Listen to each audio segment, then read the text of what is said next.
Welcome back to Outdoor Skills Made Easy. Today we're going to focus on building a first aid kit for day packers. You can of course purchase your own first aid kit at the store, but building your own is easy and fun.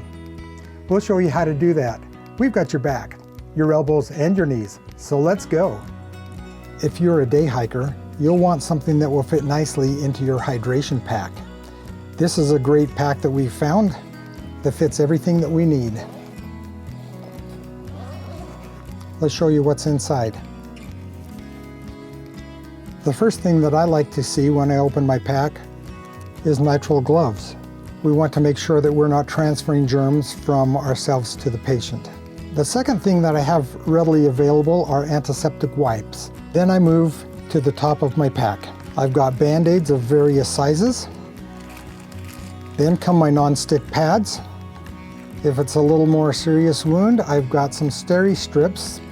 And then if one of our members of our hiking party has a blister, there's some Moleskin. Let's go to the top of the pack now. We've got some non-adherent tape. Here's some surgical tape. The non-adherent tape will not stick to the skin, but will hold the non-stick pads in place. If you've got a shoulder injury or an arm injury and need to create a sling, then you can use your triangular bandage. And the other part of our pack is what I like to call the ingestibles. There's some allergy relief, Advil, Tylenol, Aspirin, and some anti-diarrheal medicine. In addition, Tums. Back to the other side of the pack, we have some anti-itch cream and triple antibiotic ointment. Finally, a pair of tweezers and some scissors.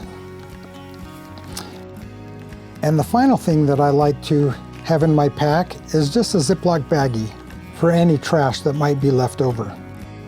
We hope that this has been informative to you as you build your own first aid kit. Everything that we've used in our kit you can find in the link below.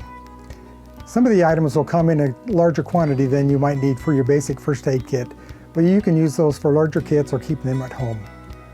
If there are additional skills that you'd like to learn, please let us know in the comments below. Thanks for watching, and join us again on OSMEtv.